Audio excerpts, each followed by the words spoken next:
सोचने की बात यह दोस्तों, एक तरफ दुख होता है ये देख करके कि ये हमारे भारत के बच्चे थे, हमारे भारत के थे, मगर दूसरी तरफ सोचिए कि इसी का बाप किस तरह की सोच रखने वाला था ये आदमी। अब इस चीज़ को लेकर के पूरे सोशल मीडिया पर ये ट्रोल हो रहा है। देखिए, इस वक्त इजराइल पूरी तरह से सोच रहा है कि हम ईरान को दबा नहीं दे बल्कि ख़त्म कर दें, मगर ऐसा हो नहीं पा रहा है। साथ में उनकी जो इस वक्त एक बड़ी धमकी आई है, उस धमकी को लेकर हम बात करेंगे दोस्तों। इसी के साथ अगर आप इंडिया में हैं और आप खा रहे हैं, पी रहे हैं, तो आप खाने और पीने से पहले 1000 दफ़ा सोचिए कि आप क्या खा रहे हैं और क्या कुछ पी रहे हैं। इस वक्त कई बड़ी खबर इस बारे में है जिस पर भी हम बात करेंगे।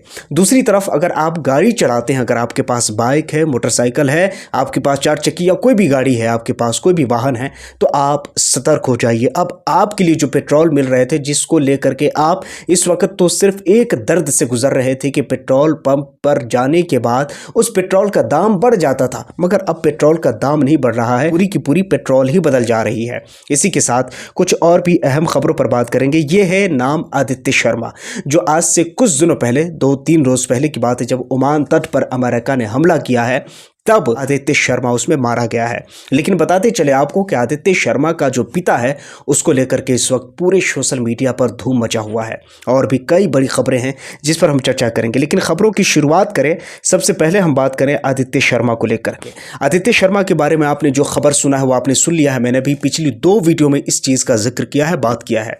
इस वक्त लेटेस्ट खबर यह है कि आदित्य शर्मा का जो पिता है वो पूरी तरह से सोशल मीडिया पर ट्रोल हो रहा है। पब्लिक कह रही है, भारत की जनता कह रही है कि किसी के लिए गड्ढे नहीं खोदना चाहिए, वरना कभी ऐसा भी होता है कि उसी गड्ढे में इंसान खुद भी गिर जाता है। अब ये पूरी कहानी क्या है इसको समझिए। आज से 2 से 3 रोज पहले ओमान तट के पास, उस बारे में मैंने वीडियो बनाया हुआ है, ओमान तट के पास अमेरिका की तरफ से हमला होता है भारतीय जहाज़ों पर, जो कि तेल टैंकर होता है, उस पर हमला होता है और उसी हमले में इसका बेटा आदित्य शर्मा मारा जाता है। लेकिन इस वक्त देखिए क्या कुछ उसके पिता हैं जो कह रहे हैं। ये कह रहे हैं, आई थिंक इजराइल पूरी तरह से, ये पूरी आप इसकी ट्वीट को देखिए, जहां पर कुल मिलाकर उनके कहने का मतलब यह है कि आप गज़ा को ख़त्म कर दीजिए, फ़लस्तीन को ख़त्म कर दीजिए और वहां पर आप गैर मुस्लिम की एक टेरिटरी बना दीजिए। और ये मशवरा और ये सलाह ये किसको दे रहा था इसका पिता? ये मशवरा और ये सलाह इजराइल को दे रहा था और अमेरिका को दे रहा था। मगर सोचिए कि जिसका पिता इजराइल और अमेरिका को ये सलाह दे रहा हो कि आप मिलकर गज़ा के बच्चों को, गज़ा की महिलाओं को, गज़ा के जवानों को मार कर हटा दीजिए, उनको नेस्तो नाबूद कर दीजिए, उनकी ज़मीन पर कब्ज़ा कर लीजिए और वहाँ पर नॉन मुस्लिम टेरिटरी बना दीजिए।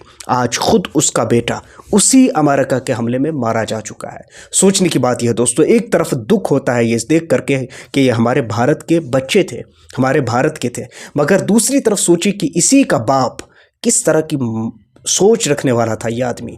अब इस चीज़ को लेकर के पूरे सोशल मीडिया पर ये ट्रोल हो रहा है और उसकी पुरानी ट्वीट को निकाल करके पब्लिक यहाँ शेयर कर रही है। सोचिए दोस्तों, आप इस बारे में क्या राय रखते हैं, नीचे कमेंट सेक्शन में ज़रूर बताइए। मगर एक चीज़ तो ज़रूर सिद्ध हो जाता है कि कभी भी किसी के बारे में भी इस तरह की बातें करने से पहले 1000 दफ़ा सोच ज़रूर लेना चाहिए। दोस्तों, यहाँ पर सोचने की बात यह है कि ये सारी जंग अभी ख़त्म नहीं हुई है, बल्कि अमेरिका बदस्तूर उसी तरह से भारतीय जहाज़ों पर हमले कर रहा है।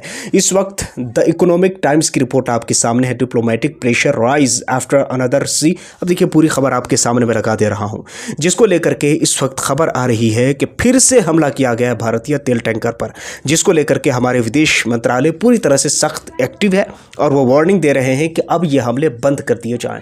दोस्तों, कहीं ना कहीं अगर आप देखेंगे, सोचेंगे, तो मुझे ऐसा लगता है कि अगर ये सारी चीज़ें अगर किसी दूसरी कंट्री के साथ अगर होती तो शायद मामला यहाँ पर कुछ और देखने को मिलता। मगर हकीकत यह है कि इस वक्त हमारे 3 लोग बेकसूर मारे जा चुके हैं। उनकी कोई गलती नहीं, उनकी गलती सिर्फ ये थी कि वो भारतीय था और बेकसूर वो मारा जा चुका है स्ट्रेट ऑफ हॉर्मुज़ और उसके बाद ईरान और अमेरिका US वगैरह की जंग में।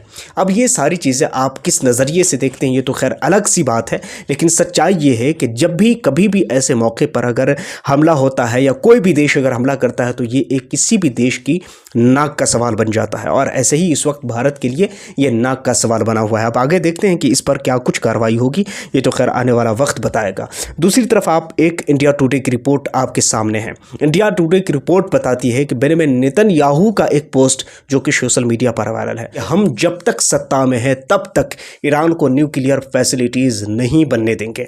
अब यहां पर मैं आपको बताना चाहूंगा कि आखिर बेंजामिन नेतन्याहू की वो कौन सी मजबूरी है जिसकी वजह से वो ये कहने पर मजबूर हो गया कि हम ईरान को न्यूक्लियर फैसिलिटीज नहीं बनने देंगे।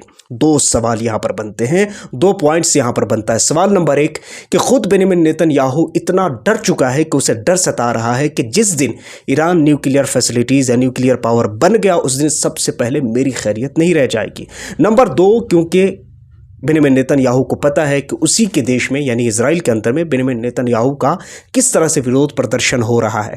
तो आपको पता है कि जब भी किसी सत्ता दल या किसी भी सत्ताधारी आदमी पर कोई भी बुरा वक्त आता है तो वो क्या करता है, जनता को रिझाने की कोशिश करता है, जनता को बहलाने की कोशिश करता है और जनता को ये दिखाने की कोशिश करता है कि देखो हम तुम्हारे लिए कितने ज़रूरी और इम्पोर्टेंट हैं, हम तुम्हारे लिए कितने महत्व रखते हैं।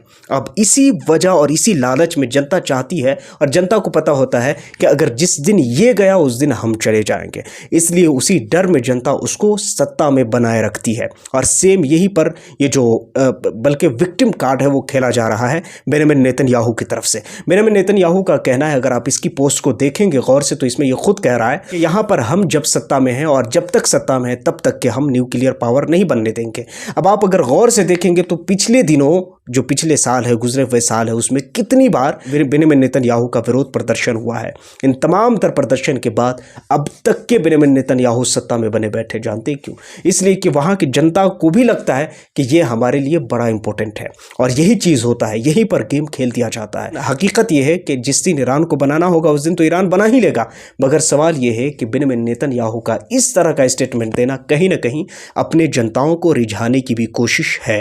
खैर, उसके साथ और भी कई बड़ी खबरें हैं जिस पर हम बात करें। दोस्तों, इथेनॉल को लेकर के अब बड़ी अपडेट आ रही है और बड़ी खबर आ रही है। अभी तक आप जब भी पेट्रोल पंप पर जाते थे तो पेट्रोल डलवाते थे 100, 200, 400, 500, 1000 जो भी डलवाते थे ठीक था, लेकिन अब क्या हो रहा है, अब उसमें इथेनॉल मिलाया जाएगा। पहले तो 20% इथेनॉल मिलाया जाता था, लेकिन अब 20 से हट करके सरकार 30% इथेनॉल पर शिफ्ट हो रही है। मतलब कहने का ये है कि अगर आप 100 का पेट्रोल ले रहे हैं, बल्कि 1 लीटर ले रहे हैं, तो उसमें 70% असली पेट्रोल होगा और 30% उसमें इथेनॉल मिलाया होगा। अब यहाँ पर जो जनता का रिव्यूज़ है वो भी मैं आपको देख करके बता रहा हूँ। जनता का कहना है कि कई लोगों की गाड़ियाँ इससे ख़राब हो गई है, कई लोगों की गाड़ियाँ इससे जल्द ही बेकार हो गई हैं। नई नई गाड़ियों में और नई नई इंजन को बिगड़ते हुए देखा जा रहा है। अगर आप गौर से सोचने की कोशिश करेंगे तो यहाँ पर दो तरह की चीज़ें यहाँ पर देखने को मिलेंगी। सरकार ने जैसे ही ये चीज़ अनाउंस किया कि यहाँ पर हम इथेनॉल मिला करके वो भी 20 से 30% शिफ्ट करके हम लोगों में डिस्ट्रीब्यूट करेंगे, तैसे ही आपको एक और भी खबर देखने को मिली। और वो क्या? वो खबर ये है कि वहाँ पर ड्यूटी कस्टम वहाँ पर कम कर दिया गया, टैक्स को कम कर दिया गया। अब सोचने की बात ये है कि ये क्यों है? इसलिए क्योंकि सरकार को भी पता है कि ये वो चीज़ है, क्योंकि ये सरकार को भी पता है कि जनता इस चीज़ को लेकर कहीं विरोध न करे, और इन तमाम चीज़ों को मद्देनज़र रखते हुए यहाँ पर यह फैसला लिया गया। जबकि बताते चलें आपको कि पेट्रोल, डीजल और इन तमाम चीज़ों की बड़ी क्राइसिस देखने को मिल रही है। कमाल की बात यह है कि ये फैसला ऐसे मौके पर लिया गया है जब खुद तेल टैंकर पर अमेरिका ने हमले किए हैं और उनमें 3 हमारे नावी भी मारे जा चुके हैं। ऐसे मौके पर यहाँ पर हमारे देश ने ये फैसला लिया है। तो ये फैसला ही बताता है, बल्कि टाइमिंग बताता है कि यहाँ पर बहुत सारी चीज़ ऐसी हो रही है जिसे जनता से बहुत छुपाया जा रहा है। खैर, जो कुछ भी आप इस बारे में समझते हैं वो तो नीचे आप कमेंट सेक्शन में बताइए। दोस्तों, अब अगर आप कोई भी चीज़ खरीदते हैं, बाज़ार से, मार्केट से कोई भी चीज़ खरीद कर खाते हैं, तो आप थोड़ा सा ना सावधान हो जाइए, सतर्क हो जाइए। क्यों? इसलिए कि आपके मोबाइल स्क्रीन पर जो खबर मैं आपको दिखा रहा हूँ ये आपको हैरान कर देने वाली चीज़ है। क्योंकि आपको पता है कि हमारे देश में मैगी बड़ी शौक से खाया जाता है, मगर इस वक्त मैगी के अंदर में कीड़ा मिलने की वजह से FSI ने इस वक्त नोटिस भेजा है। अब उस नोटिस पर किस तरह कार्रवाई होगी, क्या कार्रवाई होगी, वो एक अलग सब्जेक्ट बन जाता है। इससे पहले आपको बताया कि आम को लेकर के जापान ने पूरी तरह से प्रतिबंध लगा दिया है कि भारतीय आम को हम एक्सेप्ट नहीं करेंगे, स्वीकार नहीं करेंगे। साथ में नेपाल ने भी भारत के आम पर पूरी तरह से प्रतिबंध लगा दिया और उन्होंने भी कहा कि हम स्वीकार नहीं करेंगे। बताते चले, खाने पीने के मामले और खान पान के मामले में जापान नंबर 1 पर आता है। जापान पूरी दुनिया में बड़ी स्टैंडर्ड टाइप के लोगों में आता है और उस जापान में ने अगर बैन कर दिया है तो आप समझ सकते हैं कि हमारे देश के लोग क्या खा रहे हैं और क्या पी रहे हैं। बताना मकसद ये है कि जब भी आप कोई चीज़ खरीदते हैं, चाहे बाज़ार से या चाहे कहीं भी चीज़ से अगर आप खरीदते हैं, तो थोड़ा सा ना सावधान और सतर्क रहने की ज़रूरत है। तो इन तमाम बड़ी खबरों के बारे में आप क्या सोचते हैं, नीचे कमेंट सेक्शन में ज़रूर बताइएगा। पहली बार आए हैं, सब्सक्राइब ज़रूर कर लीजिए, बेल आइकन को प्रेस कर लीजिए। अपना बहुत सारा ख्याल रखिए। मिलता हूँ किसी और वीडियो ऑन टॉपिक के साथ। जब तक के लिए थैंक यू फॉर वॉचिंग।